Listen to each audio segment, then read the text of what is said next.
Hello friends, Jeff here from House of Heresy, and back once again with another pack cracking episode. So it is upon us. We are in the release time frame of Phyrexia All Will Be One. Unfortunately, I had to work pre-release weekend, and then I was out of town the whole week of leading up to the release day. So it turns out locally, pretty much all the places that I've been able to get to so far have actually been out of their collector boxes and packs, like just straight up sold out. So we'll see. There's a few more stores that'll be opening up later, and then if that doesn't pan out, then I'll just be waiting until the pre-orders come in. So in the meantime, though, I was able to get a pre-release kit. I usually try to do at least one of those every set because you get some of those cool pre-release cards, and every now and then you get lucky. And then I also got a bundle because why not? Figure we give it a go.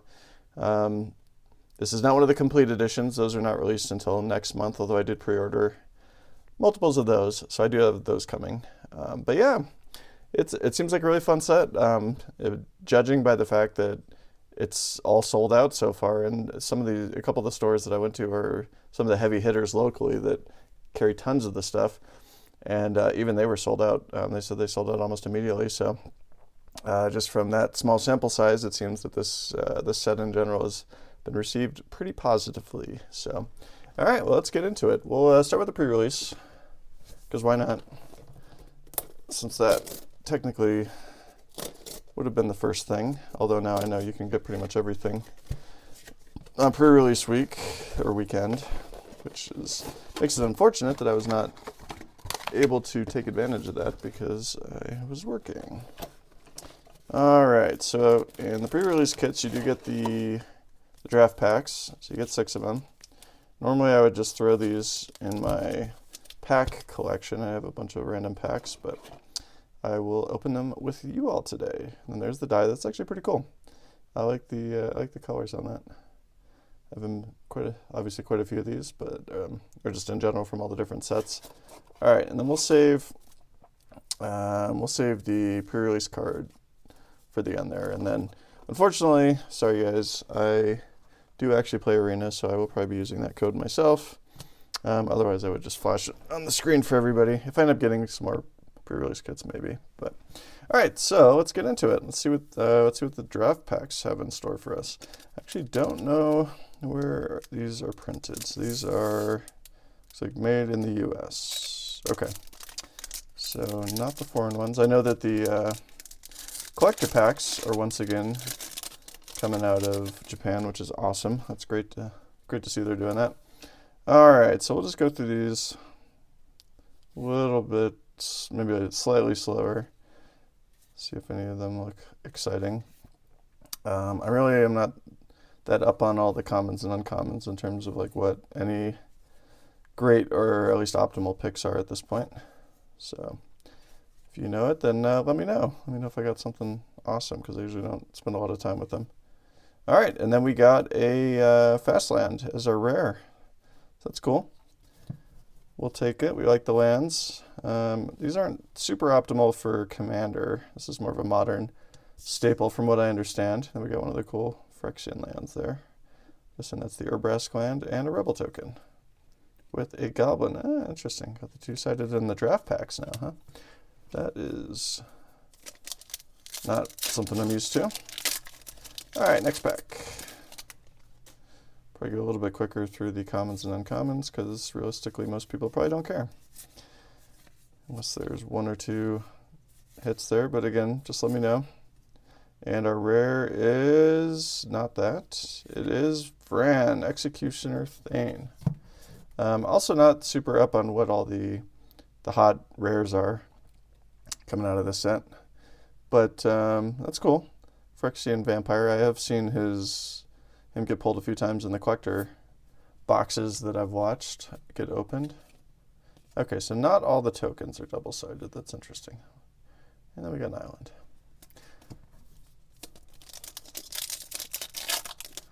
But yeah, seems like a fun set. I did get to take part in Wildcat MTG's first collector battle, so if you get a chance, go check that out.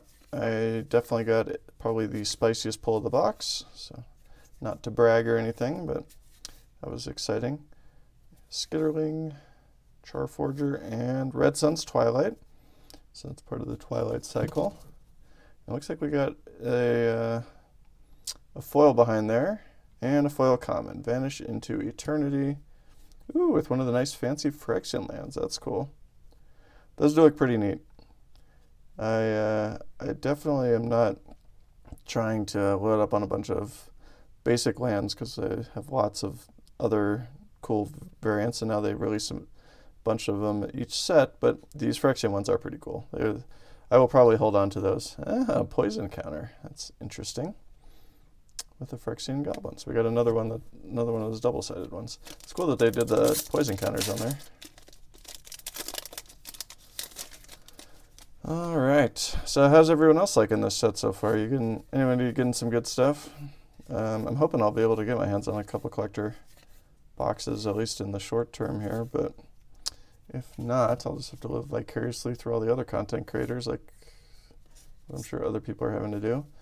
All right, and then we got Tainted Observer and Glissa, Sunslayer, a zombie elf. Cool.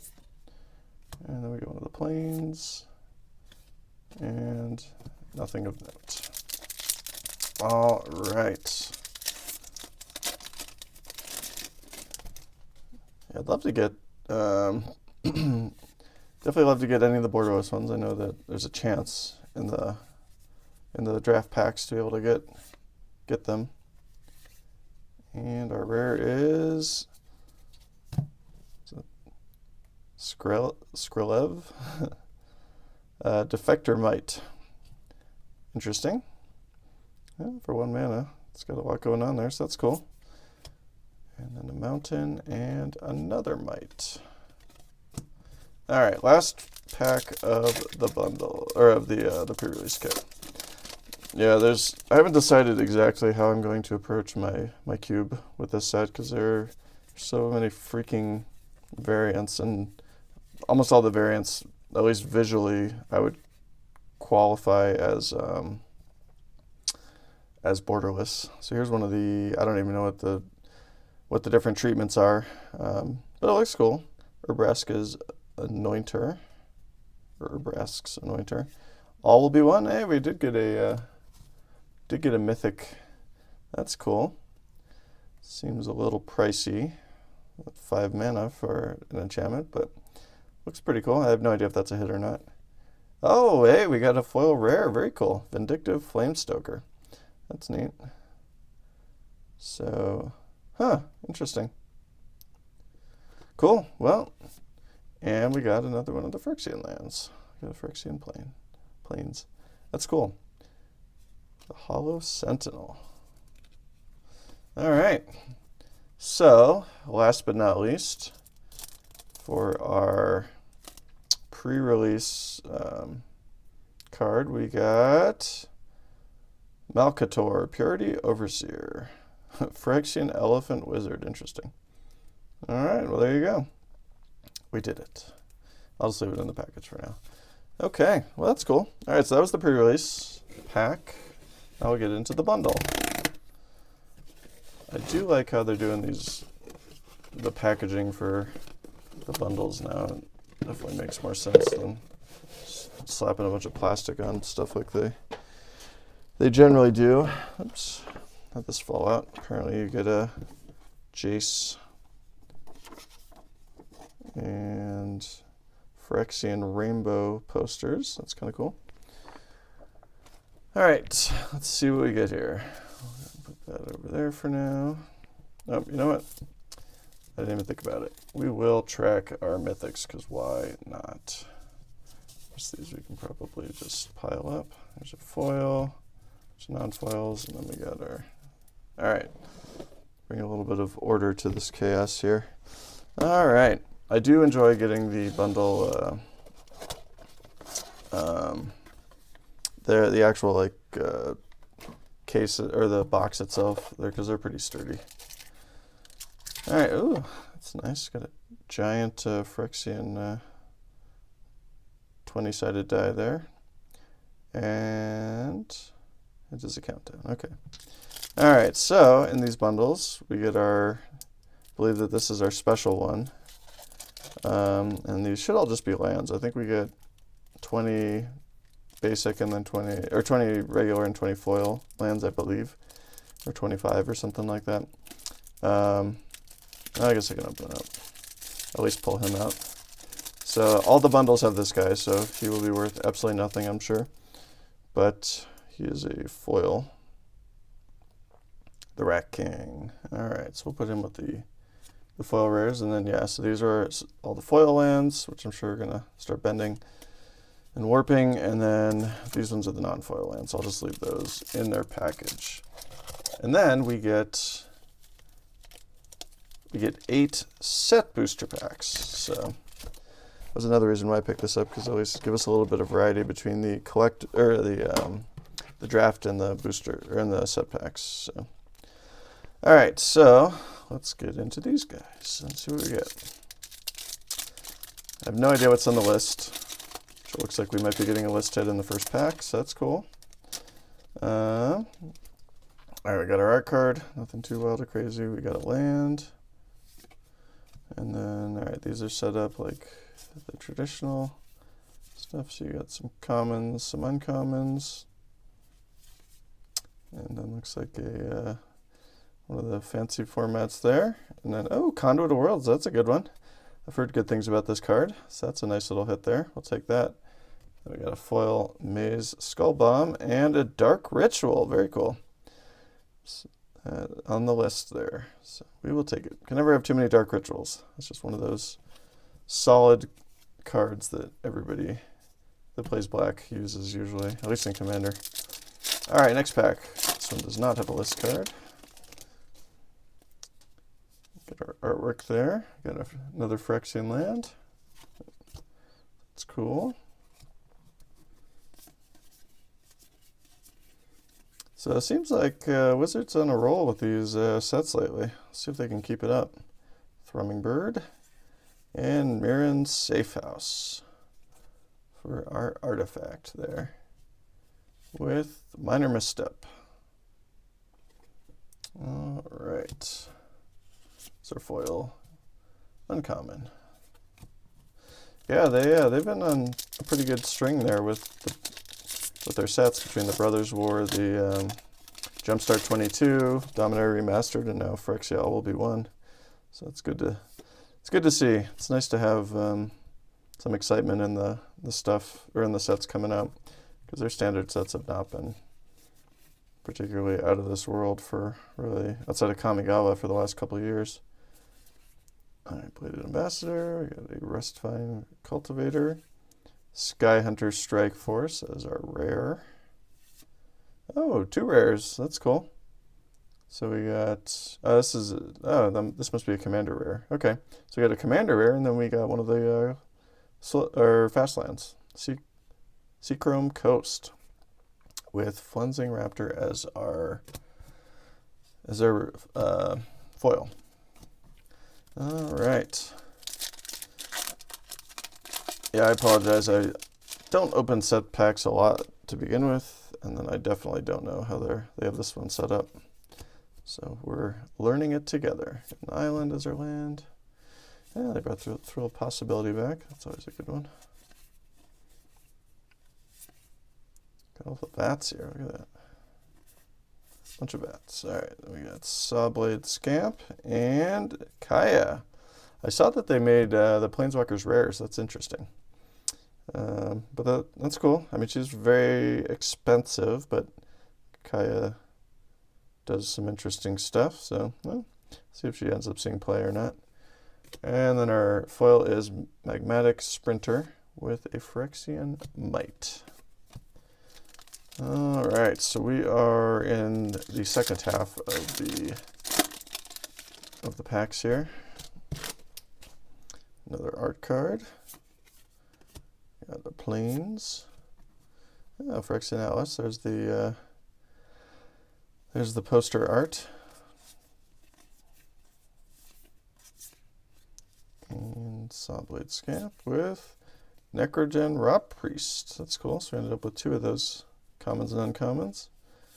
And the Monumental Facade as our rare. and a Furnace Punisher. Oops, that goes there. Cool. All right. Well, so far I haven't really looked at any of the borderless cards. Yeah, I haven't just. I need to take a closer look because I don't want to have like 10 copies of Elvish Norn in my cube. That seems unnecessary. So she's good, but I don't think she's that good. And not enough to unbalance the cube. So we'll see what variants. But I definitely would like all the reimagined Praetors or whatever the concept art ones, because I think those all look pretty cool. We got Mercurial Spelldancer as our rare, and Font of Progress as our foil, with another Rebel token. All right, 2 packs left. Well, looks like we got another list hit. Which unfortunately looks like the corner might be a little almost squared there. That's interesting. All right. Hey, and we got a signed card, or one of the autographed art cards. That's kind of cool. And another Phyrexian land. We'll take it. I think those are pretty neat. This does look like this would be a fun set to draft. All right, we got a Rustvine Cultivator. That's cool.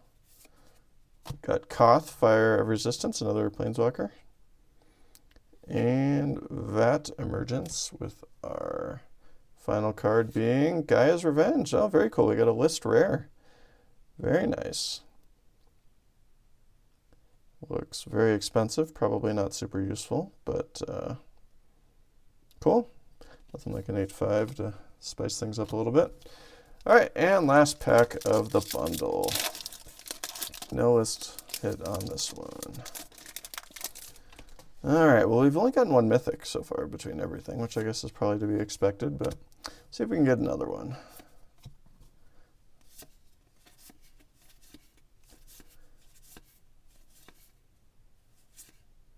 A couple of those guys. Wow, 3 of them. All right. Monument to Perfection. Okay, did not get a list hit. Or sorry, a mythic. That's an interesting looking card. And then Complete Devotion as our foil. All right, well, that does that. Hope everyone enjoyed this. Again, sorry it's not my usual collector boxes. I will hopefully acquire some. If not, then we might be waiting a little bit. That's all right, because I have other content that can come out. So, yeah. As always, if you liked what you saw, please give me a like. I'd love to continue to get more progress on the channel here. If you'd like to see more, please subscribe. We have new content coming out every week, generally about 3 times a week right now. We do two days worth of pack cracking, similar to this, on Tuesdays and Thursdays, and then on Saturdays. For the last month or so, I've started doing Commander/EDH deck tech videos, where I just pull out one of my Commander decks and break it down and talk about it. So it's got lots of great comments and feedback and stuff on those, so it seems like everyone's enjoying them. So please, by all means, check them out. And as always, throw some comments down there. Love to hear what everyone's thoughts are on the set so far. It seems like it's a pretty interesting one. I think it looks like it's going to be pretty popular, just based on the initial wave, and then also even the online prices have stayed pretty high. So it's looks like the community is reacting positively to this, so, which is good. It's nice to see that we're getting some good quality sets everyone's excited about over the last few months here. So hopefully Wizards keeps it up, and 2023 is a much better, more enjoyable and fulfilling year than 2022 was for Magic. So thanks again, everyone, and until next time.